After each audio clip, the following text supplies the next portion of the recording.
Welcome into another edition of Prep Redzone Weekly. I'm your host, Michael Knight, the director of Prep Redzone Oklahoma, and this episode is all about our showcase camp that took place in Broken Arrow on Sunday afternoon.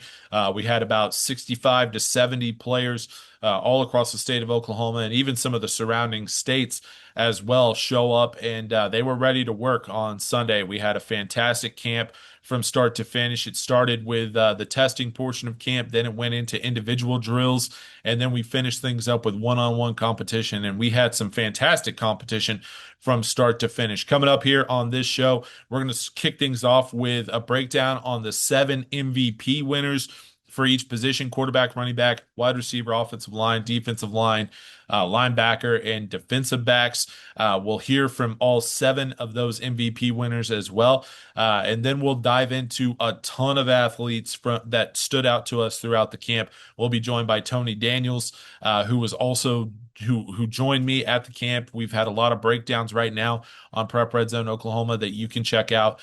So a lot of content coming up for you this on this episode of Prep Red Zone Weekly. And we're going to be talking about a lot of players, and we're going to be showing a lot of video from Sunday's camp in Broken Arrow. Let's start with a breakdown on the MVPs, and we start at the quarterback position. Denham Friday from Choctaw. He had a really solid day, I thought. Look, quarterback is always one of those positions that is always going to be one of the toughest to award just one MVP award because it's always a deep position. We always have quite a few kids that show up at the quarterback position. And Friday was a guy who kind of started to separate himself throughout the day. The arm strength is something that always really impresses me every time that I watch him perform, whether it's in these showcase settings or in team camps or, whether it's been, spring ball or anything like that in the past. Have always been impressed with the way he throws the ball and can push it downfield. He had a really strong day. And to go with that arm strength, he started to showcase more of the accurate throwing at the different levels of a defense. Like he was able to attack multiple spots throughout the day on Sunday. I thought he had a really strong performance. Again, quarterback, a really deep group every single time we do it. But he was able to take home MVP honors for the quarterback group. It was his second time at one of our showcases this year. Last time back in February, he had a solid showing, but this time he walks away with MVP. We caught up with him following the camp on Sunday.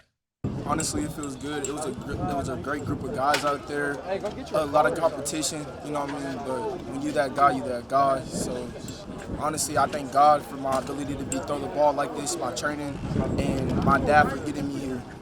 Shifting over to the running back position, you had Coweta running back Brock Heilman, who is a guy who we've seen quite a bit, whether it's at showcases or in the fall with the Coweta Tigers. He's been playing a lot of football over the last 3 years, and he was someone who came into the showcase on Sunday. He was the favorite. You look at that running back group, and he was the favorite to be the MVP. He's going to be a guy who is a 4-year starter this fall. So he had a lot of pressure, to perform and perform at that high level. And he absolutely did from start to finish. He tested really well. He performed well in the drills. He looks the part. Like I mentioned, I wrote about this, on the website earlier this week. I think that Brock has spent the last 6 months in the weight room. Like he just looks like he's added about 10 pounds of muscle. Like he's a guy who definitely looks the part. And I'm going to joke about it with Coach Daniels later on, but he's a guy who, it's not, there's no pads. It's an unpadded camp. You don't got helmets. You don't have anything like that, but he still has that physical running style that, he was lowering the shoulder a little bit, trying to power through, arm tackles. Like he's a guy who had a really solid day. Like I mentioned, someone who was expected to be one of the top players in attendance on Sunday, and he backed it up with his performance. And we caught up with him following the event on Sunday. I just feel like this is going to prepare me for the season. All the work I put in up to this point is going to help me out and help me be better, bigger, faster, stronger than last year. And at the wide receiver position, and still MVP of that wide receiver position, Makari Johnson from Carl Albert.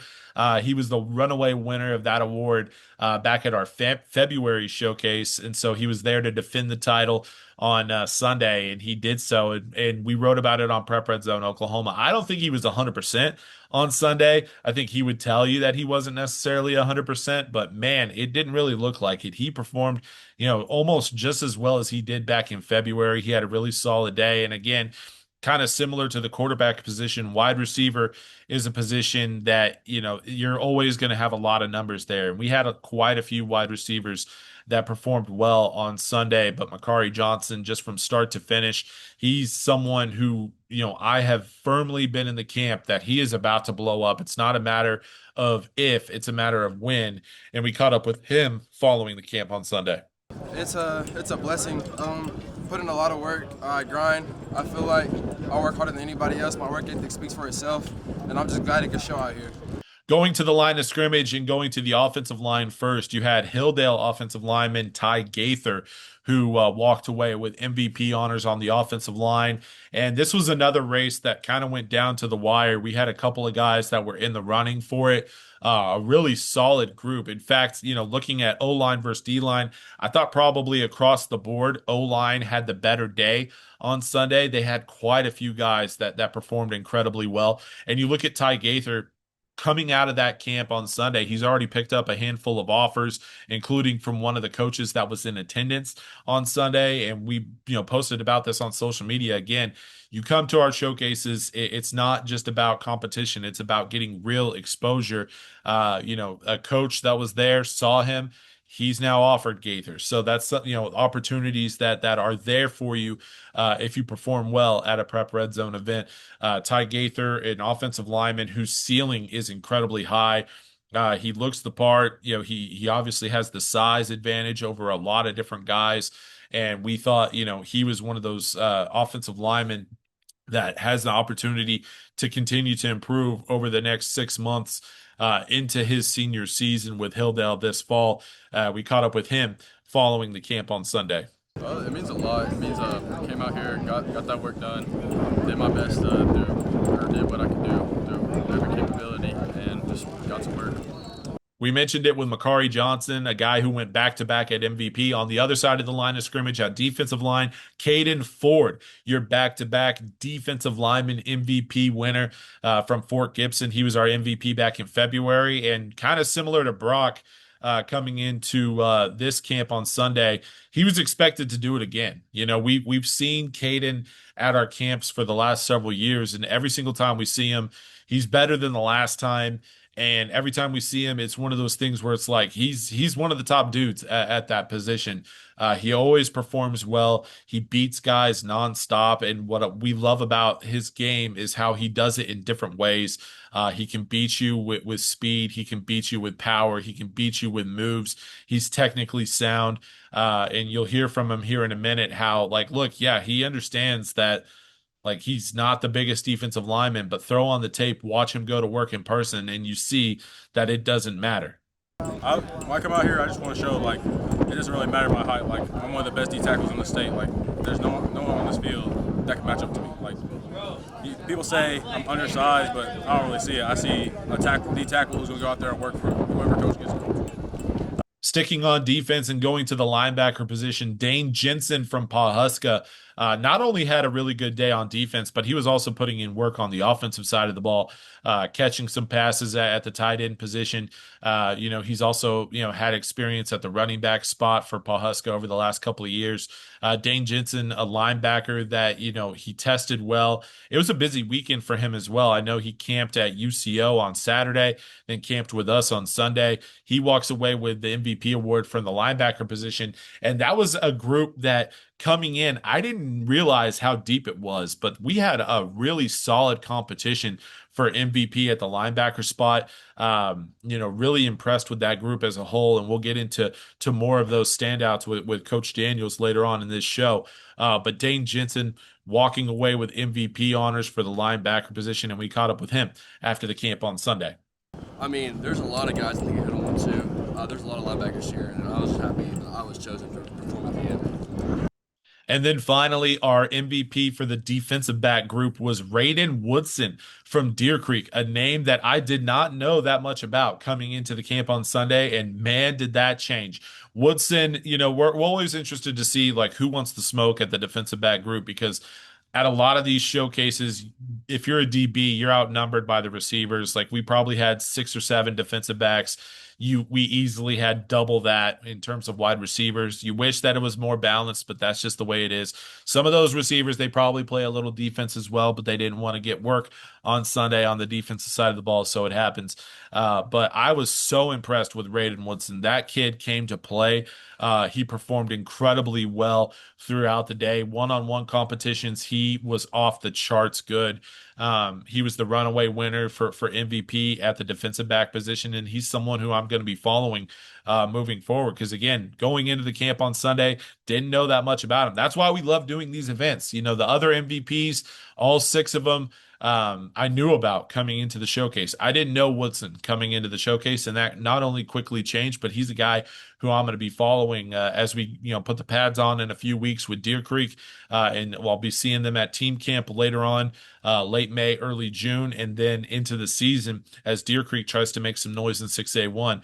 It should also be mentioned Raiden's older brother, Phoenix Woodson, a standout basketball player who signed with New Mexico State. So the athleticism, it runs in the family. Woodson definitely a defensive back to keep an eye on and an overall athlete to keep an eye on moving forward. We caught up with him following the camp on Sunday. Just competing and I would say just competing and then giving it your all. Look, you just be the best out there. That's Deer Creek defensive back Raiden Woodson, who took home the MVP award for the defensive back group, and he had a phenomenal camp on Sunday. All 7 of those MVPs had a phenomenal camp on Sunday, and that's cool. That's why they earned that spot as most valuable player for their position group. Now joining us now on PRZ Weekly is Coach Tony Daniels. He was out at the camp as well. And Coach, let's start with the MVPs. I know a few of those guys stood out to you, whether it was Brock Heilman at the running back position. A few other guys also stood out to you. Happy to have you out at the camp. Happy that you're joining us here today to talk about some of the top players in Oklahoma that performed really well on Sunday. Man, loved it. I appreciate you having me out there. Just being able to watch the athletes here in Oklahoma, it's amazing. It truly is. I've been coaching for over 20 years. Being able to help you now, with being able to do this, you see so many athletes, and to be able to see them in an actual camp setting, and for how everything's ran and how everything's operated, I think that you guys do a great job being able to get everything up and going. The guys that I wanted to talk about, a couple guys that obviously had really stood out in my mind. I'm going to go ahead and first start off with Brock Heilman. What an athlete. Being able to watch him in his individual drills, being able to see him move, how explosive he is. There are no reps that he takes off. He's always at it. He gives 100% every single rep. It doesn't matter if it's an individual drills. It doesn't matter if it's one-on-ones. And he, if you miss your turn, he'll jump up there. He'll get that next rep, and he'll just get rep after rep. So it was good to be able to see him be explosive, to be able to, see his movements, to be able to see the one-on-one. The thing that I like, the linebackers and the running backs being able to do their one-on-one, not only in pass coverage, but the ball carrying. We do a tackle drill where you do the same thing, where you're opposite of one another, run to a cone, and then you have to attack the near hip. Same thing applies even on defense, and I'll get to those defensive guys in a minute, but Brock was one of those highlights for me on the offensive side. Dane Jensen was another one. Great frame, great looking, class of 2027 from Pahuska, moved really well.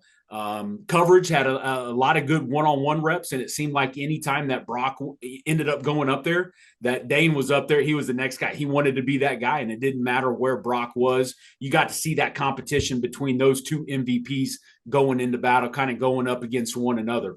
So that was good to see. And then Jack Knight was another linebacker that I was able to put eyes on and to be able to see. He caught my eyes early. Both him and Dane caught my eye. being able to go through everything during the testing portion, because I was over there with the standing long, the broad jump, and then also the L drill. So being able to see all that stuff, being able to see Jack compete in the one-on-ones, attacking leverage inside, outside hip, and also to see his coverage skills. Really enjoyed being able to see him too. Yeah, sticking at the linebacker position, Dane had a good day, walked away with MVP honors for that position. But there were a couple of guys, include you mentioned, if you're not ready to go, like guys they'll jump the line and get rep after rep. Callum Craig from Collinsville, he had a really good day, and he was a guy that was wanting as much competition, as many reps as possible. You mentioned that drill, the running back versus linebacker ball carrier drill.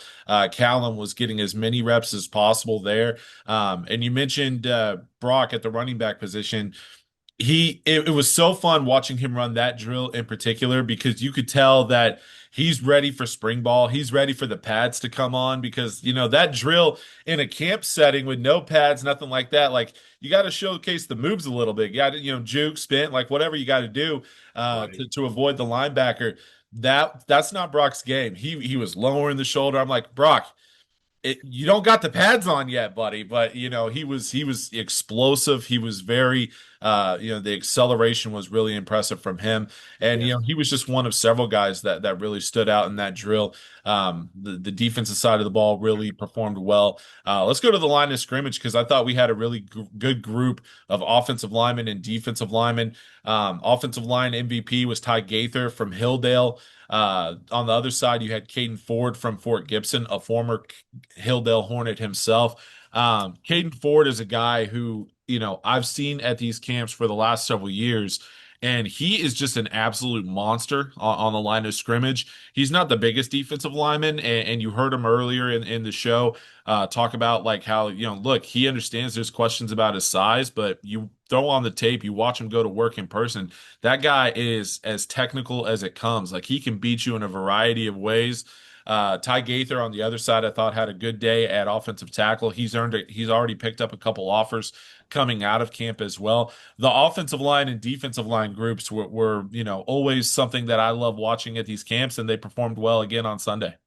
Yeah, I really enjoyed watching Caden Ford, be able to go. Me coaching also on the defensive line, being able to watch that, him getting off the ball, being able to use different pass rush techniques to be able to get off that offensive lineman, whether it was a power move, whether he was on a bull rush, whether it was a quick rip move, two-hand swipe. I mean, you've seen it all from him, and that's what I really liked watching Caden Ford be able to compete. Who were some of the other guys on the line of scrimmage that stood out? I know one of the guys that stood out to you on the offensive line was Hunter Rivas, from another Coweta Tiger, a guy who's going to be blocking for Brock this season, and another guy similar to Brock. Brock's going to be a 4-year starter for Coweta this fall. Hunter, I think it's the same for him. He's going to be a 4-year starter for them, as he's been starting since his freshman year, and now he's finally going into his senior year this season. He wasn't afraid to compete. I really liked watching Hunter. There at the very end of the camp, he was able to go one-on-one with one of the defensive tackles. Snap the ball, was kind of at the center position, could either be a center guard, at the next level of being able to go compete, but he's got the tools. He has a quick pass set. Hands are where they need to be on his pass set. He's quick with getting set up. He has a really good anchor. He doesn't, lean over. You hear, a lot of those offensive lineman guys get beat at that point of contact because they want to lunge. He doesn't lunge. He allows that defensive lineman to come to him, and that's what I really liked about Hunter. Yeah, it was interesting. Go ahead. That one-on-one that you mentioned at the end of camp, he was going against Caden Ford, and it was an intriguing matchup just from the sense of both guys are undersized. Like Caden's an undersized defensive lineman, Hunter is probably an undersized offensive lineman, but both of them are so good at what they do that it was an interesting clash of styles there on the line of scrimmage. Man, and just kind of adding into that, that aspect of everything, we're seeing it. I think it's a little bit more prevalent now, than what it used to be. But a lot of those guys that are those undersized, if you're going to be undersized as an offense defensive lineman, you got to win with technique. And those two cats right there had really good technique, good fundamentals, very coachable, were eager to learn, and you could tell in that camp setting that they were soaking everything in, from just that aspect. Sticking at the line of scrimmage, I know you've already written about a few of them earlier this week on Prep Redzone Oklahoma, the offensive lineman, the defensive lineman. I know, look, it shouldn't be a surprise to anybody. Stillwater had a really strong showing. They had several offensive linemen. It's almost like they're coached by a guy who played in the NFL on the offensive line in Charlie Johnson. So no surprise there. We had a couple Stillwater Pioneers on the O line that stood out on Sunday. But once again, a really solid showing from that position group on the line of scrimmage. Man, I would like to go ahead, on the going back to that defense line and then going back with that offensive line. A couple of the guys that I ended up writing about, number one, class of 2030, Ethan Griffith. Yeah.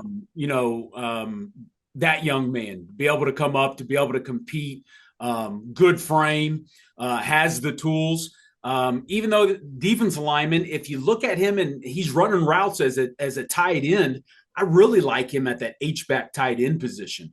And then kind of moving from there, Cole Smith from Chisholm. He was someone that I was pretty intrigued about. I wrote about him in one of the articles, and he's just a lineman that ended up he had some really nice power moves, also did a good job with his pass rush technique. Clean stab and swipe is one thing that I ended up writing down for him. So he's a class of 2029. So it's going to be fun to be able to keep up with him, to be able to see what he's going to be able to do. Jacob Johnson was another guy that was on the defensive line from Mount St. Mary, class of 2027. He's a guy that really caught my eye early. When they were in their individual drill, they were working with one of the college coaches that were over there. And that college coach and I kind of were touching base with everything. And he, in talking to him, he had brought his name up. And I said, Coach, I've already got him down. What are some other things that you've seen in him? So, and then to be able to watch the one-on-one setting with Jacob, he was a lot of fun to be able to watch, competed, and just tried getting better rep after rep from his standpoint. Ben Williams, a defensive line, he was kind of listed as a linebacker, defensive lineman from Jones, but Ben Williams, class of 2028, strong kid, look the part of who could almost play in that three-man front that could be maybe that defensive end, depending on like what your coaches are looking at, but could possibly go to like an inside linebacker, outside backer that could walk down and be that fourth man out of an odd stack or an odd front, to be that fourth man, to give that four-man front, to be able to rush off the edge, to be able to play on a tight end. He's strong enough to be able to do that, but he ended up getting some pretty good reps. Moving back over to the offensive line, a couple of the guys. We already talked about Hunter, Josh Diaz. You had already talked about, Stillwater. Good frame on him. He just looked like being able to watch over him. He ended up responding really well to the coaching aspect of everything, and applied what he was learning and also what he already knows. But being able to put that into aspect in the one-on-one, in the individual drills, being able to go through everything, he looked really well. I don't, and you might already know this, but I'm just going to say Xavier Alanis. Yeah, that's what I was going to say. Juan Xavier Alanis, but we'll just say Xavier Alanis. He was another guy who caught my eye really early. Really liked. He's someone that looks like he could go out. He's another Stillwater kid. Looks like he could possibly play like center or guard. But class of 2028, had a strong foundation, good size, and I felt like what he ended up doing really well. He just seemed like he was technically sound for a younger offense lineman going into 2028. And then Blake Schinenberger. Let's go with that. Okay. Go with that. Sorry if I butchered that, but Blake Schinenberger, offensive lineman, class of 2028, Tuttle. He had great size, probably plays a tackle position, showed encouraging traits throughout the day is kind of what I wrote about with him. So it was good. Just, there were a lot of good competition on both sides of the ball, both on offense and defense. Yeah, a couple of guys that I also covered this week on the line of scrimmage that I definitely want to talk about a little bit. Cushing, which had a really good day as a program. We mentioned Stillwater. Cushing had several standouts at the various positions, but Eric Garrido, once again, hopefully I got that last name right.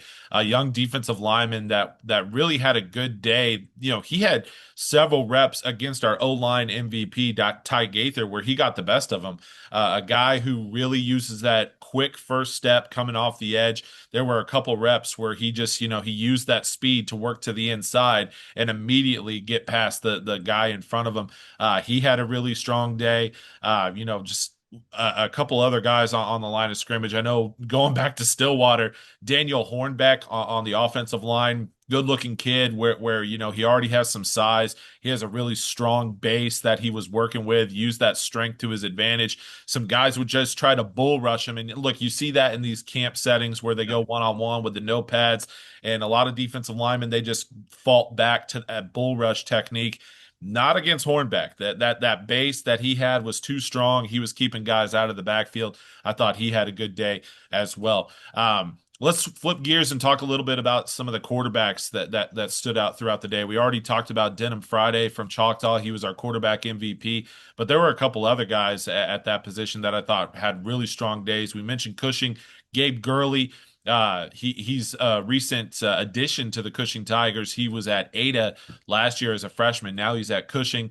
I thought he had a strong day throwing the ball, tested well. This was his second Prep Red Zone camp. He went up to the Colorado showcase and performed well there. So his second time in the last 3 or 4 weeks where he's performed well at a Prep Red Zone event.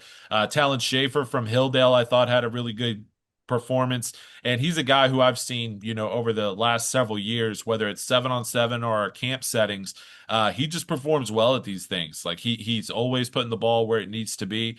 And one thing I wrote about him this week was the fact that he was incredibly vocal with the quarterback group. Like he was, trying to be a leader of that group, trying to, help out some of the other guys that maybe this was their first camp setting. He was no stranger to our showcases. So I really like the leadership that he took in a space where you're only there for 3.5 hours. I really liked how vocal he was. Liam Kaplan from Holland Hall, a guy who I talked about back at our February camp. He just continues to get better and better. I love the growth that I've seen from him. He's going to have a chance to start for the Dutch later this fall as they're looking for a new quarterback this season. Promise Johnson from Bristow, talk about an athlete that just checks a lot of boxes.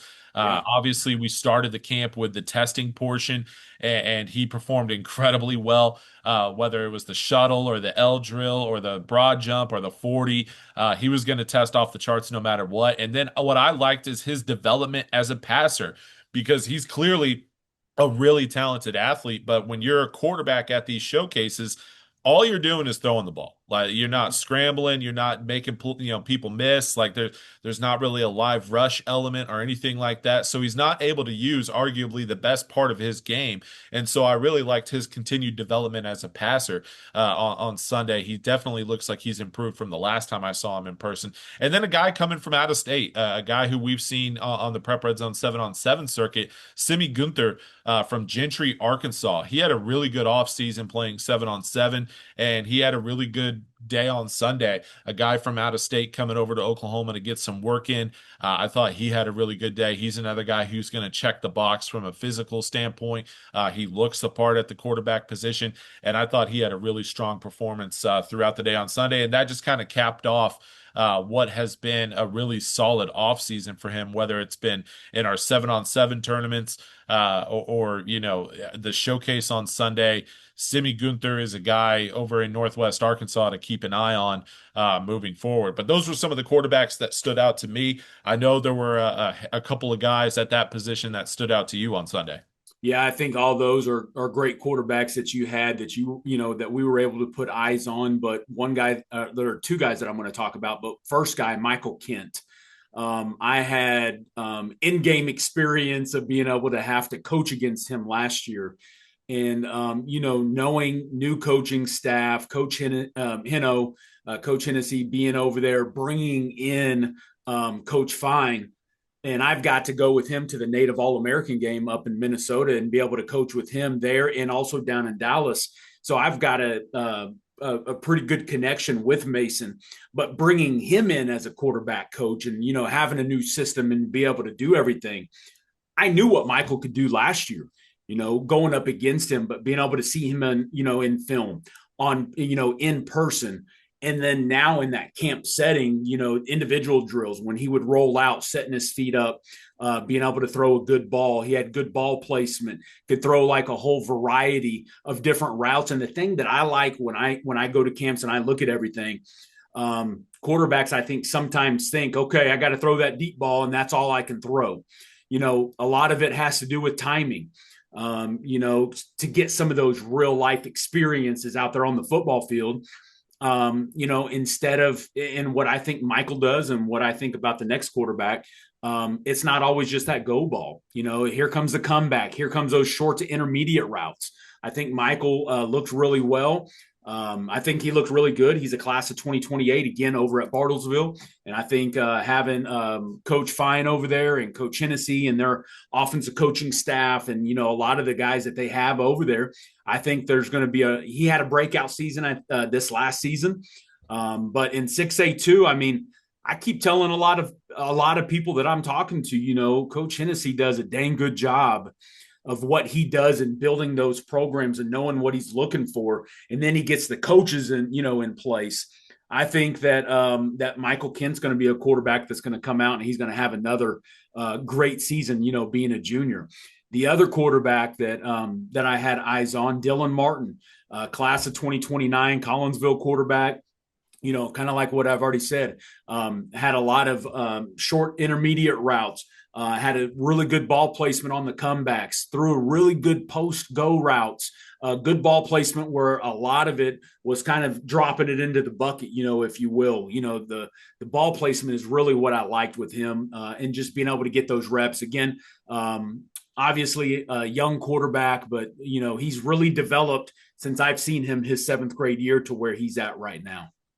Let's go to the skill positions, and we'll start at running back. A guy who performed incredibly well, in my opinion. He was the second best running back in attendance. A guy who you're incredibly familiar with. Bo Daniels had a really good day on Sunday. Talking with some of the college coaches that were there, they said the same thing. I thought he tested really well. I thought he performed really well in drills, and it was ironic that Brock was the MVP of the group. But Bo was right behind him, and his running style, it looked a lot like Brock's. Like it looked, very similar. Like when he was taking reps, you couldn't really tell the difference sometimes. Although, Brock's had about 3 years of weight room activity on Bo, but he's going to get there in the future. But I thought Bo had a really good day on Sunday, and I'm really excited about what he has moving forward. Because look, you got Collinsville needs a running back. You have to replace a guy in Scott Rigby who was so productive over the last couple of years, and it's going to be a big opportunity for Bo to step into those shoes and be a productive part of the Collinsville offense this fall. I'm honestly, after watching him on Sunday, all signs point to a potential breakout season for him this fall, but that's my opinion, and it's not Coach Daniels' opinion. But staying at that position, Drake Estala from Shawnee, he's another guy who stood out to me. He was listed on our roster at wide receiver, I believe, but he was taking reps at both running back and wide receiver, and that's an overarching theme of our camps that I love. The guys who try to get as many reps as possible, not just at their position, but also moving over to different positions, whether you're on offense or defense, and you kind of flip throughout the day, or if you're a running back and you also, get work at wide receiver. Like I love the guys who want as many reps as possible. I thought that Drake from Shawnee had a really strong performance, listed as a wide receiver on the roster, but he wasn't just working at wide receiver. He was also getting work with the running back group as well, doing that red zone one-on-one, against linebackers and stuff like that. So he had a really strong performance. Some other guys at the skill positions that I thought had really strong days. Going back to Bartlesville, a couple wide receivers. Matthew Sears, an undersized slot receiver, very shifty. He has some very strong hands. Like there were multiple times where he didn't necessarily get a whole lot of separation. He had a defender draped over him, and he still found a way to catch the ball. And obviously he's going to be a yards after the catch type of guy. But Matthew Sears, I thought, had a really good day. And going back and looking at some of his production from last year, I think he had over 500 yards receiving. So he's got a guy whose arrow is pointing straight up. And then arguably one of the biggest breakout stars of the camp, in my opinion, was Price Lusk. First, he got everybody's attention during the testing period. He ran a 4.4340. That's laser timed. And not only did he do it once, he did it twice. He ran back-to-back 4.4340s. So that immediately caught your attention. And then watching him go to work on offense, and then he also got some reps in on defense. Look, I mean, he comes from a very athletic family, so genetically he's gifted when it comes to that aspect. But I thought that he had a really strong performance, in my opinion. I think he was one of the breakout stars of the camp on Sunday. And then you talk about some other receivers like Evan Adams from Poto, a 2029 kid who's been coming to our showcases since he was in middle school, and he continues to grow physically as well as developing his game on the field. I thought he had a really strong showing. Again, another guy who was making some very difficult catches in those one-on-one situations, and he was making them look easy.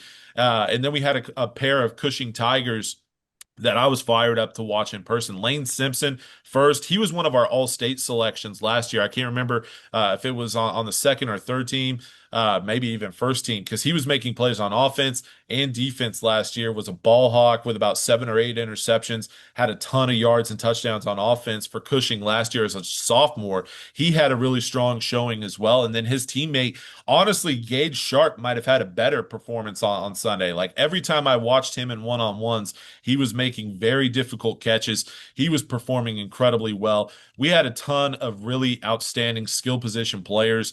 Bryson Huerta from Regent Prep, he had a strong showing as well.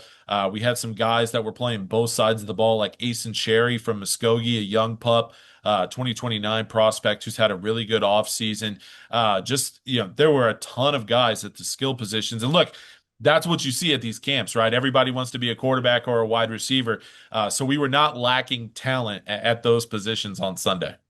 Yeah, a couple guys, DK Jeffries. I did a couple weeks ago, maybe at the beginning of April, I did the Film Room Fridays, where I ended up getting to kind of see him. He's ended up in the class of 2028 from Hugo. Is a little bit undersized for that position, but man, he can go. He's fast, quick, shifty. Makes good reads, did really well in the one-on-one setting, was able to kind of introduce myself whenever I seen him. As soon as I seen him at camp, just wanted to be able to shake his hand and, just be able to talk to him. And what a great young man, he just makes plays, and he just does really well in that position at running back. Wide receivers that I have, first guy that I want to talk about, class of 2028 from Owasso, Braylon Keys. He jumped out from the testing portion, being able to move, catches really well with his hands, runs really good routes. He just looks like someone who's been seasoned in the testing portion, of everything, that he was doing, because it wasn't just one thing that really stood out in the testing portion, but it was in all phases of everything, of what he has. And then with Braylon, I loved his route running. Did a really good job with his route running and catching the football and competing. He had a really good day. Brandon Smith, class of 2027, McAllister. He was someone that, again, I've watched on film, being in 5A, been able to watch him. It was good to see him in person. He ended up starting off, and I was able to watch him in the L drill, was one of the top 2 performers in that group, and then ended up having a solid day, going out, competing one-on-ones, catching the football, kind of going through that aspect. I thought he did really well. Another class of 2029 from Edmond Santa Fe, KJ Underwood, was another individual. He was also in the L drill. I think he was in the top 3, over all times at 6.82 seconds. But being able to watch him applying everything that he learned, everything that he was eager to get out there, to get those reps, to steal those reps. And also you could tell his body control and overall playmaking ability. I really enjoyed that. Are we going to go ahead and talk about tight ends? Absolutely. Okay. Tight ends, looking at those, man, we had some ballers at the tight end position. The thing that I like, and I think a lot of offenses are starting to kind of either have already adapted that have it, or you've got your pro style, which is a true tight end that puts his hand down on the dirt, that can block, that can do everything. I think we've got a couple of young men that I have listed on here that can do just about everything. Being able to put their hand in the ground, being able to do different things. I'm going to go ahead and start off Timothy Smith, class of 2028 from Deer Creek. There are a lot of things that he can bring to the table. Strong frame, had plenty of room to continue adding good weight, from where he was. I feel like he runs good routes. I feel like he's someone that you can watch for this upcoming season. That it's going to be his junior season that he's going to be competing this year. Graham McElvoy. He ended up picking an offer up from Langston University right after the camp was over with. What I like about Grant, I don't even know, just watching him. We got to watch him at the 7-on-7 circuit. I was able to put eyes on him then. And I've talked to several people, when you first look at him, you're just like, you don't know what position, because you just look at him and he's walking, you're putting eyes on him. He's got a good frame. He's still young in the class of 2029, but oh my goodness. Yeah. This dude, he's a dude. I've had several conversations, not just with him because I've seen him there, but also just other people that have either played against him, or some of the other 7-on-7 coaches that have to guard him. Because in that 7-on-7 setting, and from everything that you're doing, he's going to find a way to get open. And he did that again in the 1-on-1 sessions that we had on the camp on Sunday. So he just keeps impressing every time that I see him. Just being able to do his thing, and just keeps getting better and better with each rep, going through the individual drills, has really good hands, good footwork, and moves really well for the size where he's at right now. The other guy that I had on here again, Bartlesville, Bowden Roberts, kept stealing reps, kept getting up there, kept getting tight end reps, and found ways to get open, runs really good routes. Uses his hands, will high point the football. A lot of good things that I saw in Bowden. And the guy that I already talked about, the Ethan Griffith that I've already mentioned, previously, he came over, and he's another guy that ended up getting reps over at tight end. Loved our tight end groups that we had as a whole, because I think that we had some really good prospects. Going back to Braylon Keys, who you mentioned, should be note, like we gave a shout out to Price Lusk for running the 4.43 40. Braylon also ran a 4.43 40. Those were the two top testers when it came to the 40-yard dash on Sunday afternoon. Flipping to the defensive side of the ball, we talked about quite a few of these kids already, but I mentioned Callum Craig, linebacker from Collinsville. At the defensive backs, Davion Oko from Del City, second straight camp that he's performed well at the DB position. He's a guy who came in hungry, ready to improve from his performance in February. I thought he was able to do that, and now he goes into spring ball with a very talented defense from Del City. Kamari Perry, another guy from the Oklahoma City area, from Douglas, who performed well at our February camp. And once again, like, you want to see these kids that you're seeing two times during the year, you want to see that they've grown since the last time that you've seen him, whether it's physically or from their developmental part on the football field. And I thought that Kamari had a good day in one-on-ones. Another guy who was listed at running back, but I think he took more reps on defense, Wesley Woody from Bishop Kelly. He had a really strong day on defense. Like, he was getting as many reps as he could get on both sides of the ball. Like I mentioned, listed as a running back, but I think he ended up working more on the defensive side of the ball. I thought Wesley had a really good day. And then, looking at some of the linebackers, I know you had a handful that you really dove into on our breakdowns this week. I got to start the conversation with Wyatt Mathis. I thought he had a really strong day. Like, when I got a chance to watch him in person, I thought he had some really good reps. He really impressed me at that position. Those were just a couple of the guys on the defensive side of the ball that stood out to me at linebacker and defensive back. Yeah, and the one thing that I wanted to say also about Wyatt from Bartlesville in the class of 2027, he's also someone, again, ended up writing about, but just he got better with each rep. He was getting after it. He was going against Brock. He was going against Bo, and he just kept getting rep after rep, and he was getting better each rep that he was getting after. And you could see that confidence building. You saw him getting up there. And each time there was an opening, like he was always ready to jump up there and go get that rep and go steal that rep. I thought he did really well. Talking about also defensive backs, Manu Smolinski, Yeah. Manu Smolinski from 2027, DB from Chisholm, another Chisholm kid. We already talked about Cole Smith being from Chisholm. He's in the class of 2027. He had a great showing all day. He looks really good. He looks like he could go down and go play outside linebacker just from his build. He ended up getting back over there. I saw him during the one-on-one portion. Other than just the testing, he had fluid coverage skills, moved really well, had really good footwork, and made some impressive plays in the one-on-one setting. I thought that he did really well. Just overall, another kid, again, it seems like we're talking about Bartlesville, but another kid that came up that competed really well. Is it Sanji? Let's go with that. Yeah, let's go with that. Okay. Katiku Yeah. Jr. Sanji Katiku Jr., class of 2028, defensive back from Bartlesville. Man, he was the very first individual that went up in one-on-ones. I think whenever we started, he got in the hip pocket.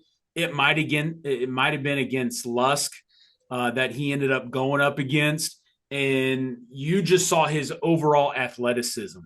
Was always in the hip pocket, did a really good job contesting footballs. Balls go up in the air. He was competitive, from that aspect. I thought that he had a really good showing also on the day. That's a lot of guys. That's a lot of guys that we talked about offensively, defensively. We had about 65 to 70 kids out at Broken Arrow on Sunday afternoon for the latest Prep Red Zone Oklahoma camp, something that we started back in 2021. Starting in 2022, we've done two every single year during the off season, one in the winter, one in the spring.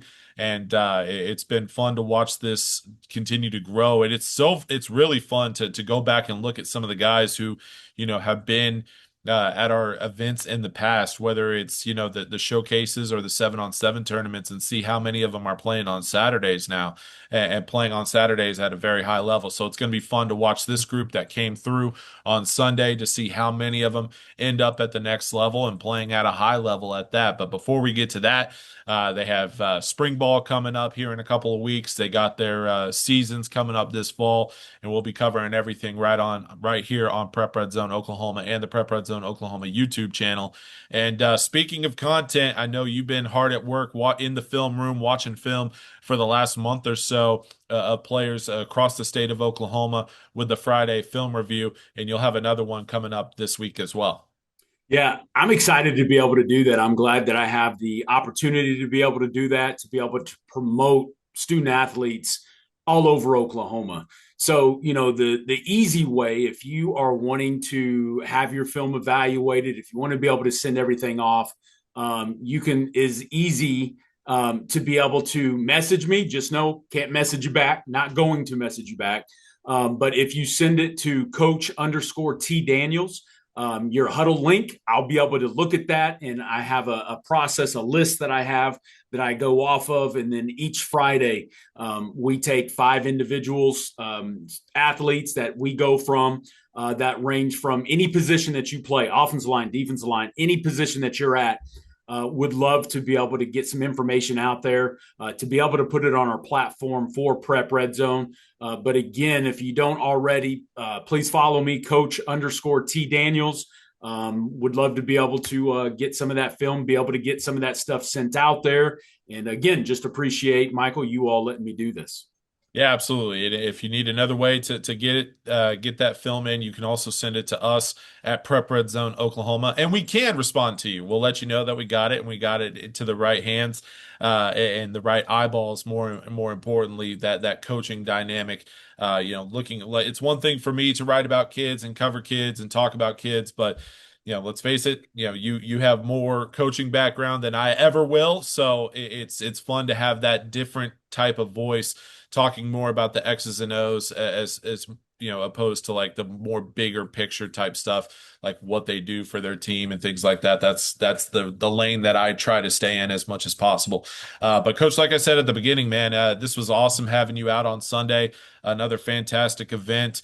That does it for the event season for Prep Red Zone Oklahoma, whether it were the showcases or the 7-on-7 tournaments. It was a fun year watching not only kids in Oklahoma, but plenty of kids in the surrounding states as well that Absolutely. performed at that events here throughout the last 4 months. But I'm ready for team camps. I'm ready for spring ball. I'm ready to see the real thing, the pads on, the helmets on, and then of course it's the long summer. But we'll have a ton of content both on Prep Red Zone Oklahoma and right here on the Prep Red Zone Oklahoma YouTube channel. Coach, thanks so much for coming out on Sunday. It was awesome having you. Awesome content that got pumped out following the event. And thanks for joining us today to talk about all these fantastic athletes all across the state of Oklahoma.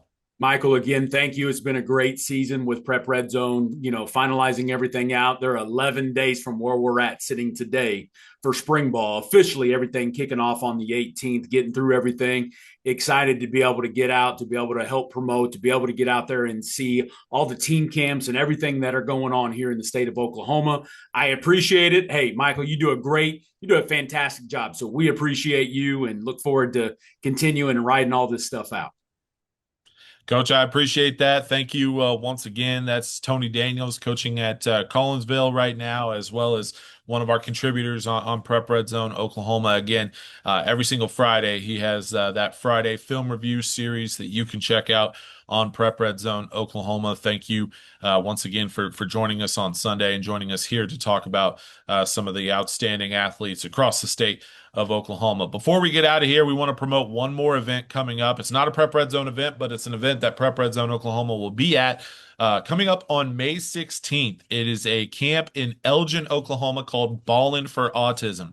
Anthony Ogumoro, former Elgin offensive lineman, now finishing up his freshman year at the University of Tennessee. He's running this camp on May 16th, and it's exactly what you think. It's Ballin' for Autism. It's a football camp, kind of not necessarily designed for, but to help out and open the doors to neurodivergent children, kids, teenagers, things like that. And it's a cause and something that I definitely wanted to be a part of. I haven't really talked about this publicly on a platform like this before, but why is Prep Red Zone Oklahoma going to be out there? Why are we covering it? My son Wyatt is autistic. He's a level 3 on the autism spectrum disorder and completely nonverbal. He'll be 5 in September. Still hasn't said his first word, but he's my why. He's what drives me. He's what makes me work as hard as I do covering the state of Oklahoma when it comes to high school football. Not that I don't love it. I love high school football in the state of Oklahoma, but he's a guy who absolutely is my why. And why is Prep Red Zone covering this event? Why are we wanting to spread as much attention to it as possible? It's my little guy. It's my little guy Wyatt. So I'll be out there. We'll be shooting video. We'll be taking pictures. We'll be doing some interviews. My little guy Wyatt will be out there with me. He's not necessarily going to be there for the football, but it's a big open field that he gets to run on. So he's going to be pumped about that. Also heard there might be some face painting. There might be a jump house as well. So it's going to be a fun event down in Elgin, Oklahoma. And I'm very honored to take part in it and be able to shine a brighter light on the cause that they have. The Ogumoro family, Ballin' for Autism, May 16th in Elgin, Oklahoma. It's going to be fun to get down there. Myself, my wife, as well as our son Wyatt will be down there to be a part of it from start to finish. We'll have some content to come out of it, but more than anything, it's to support them, to support the cause. And it'd be weird if I showed up without my son. Because he's the reason why the cause is so important to me. So, of course, we got to bring him down there. Anytime I put a football in his hands, he throws it on the ground. So maybe that just means he's a defensive guy. I don't know, or a lineman at that. But we'll get him down there. He'll see a big open field and he'll run around like no one's business. So, looking forward to that. Again, thank you so much for joining us here.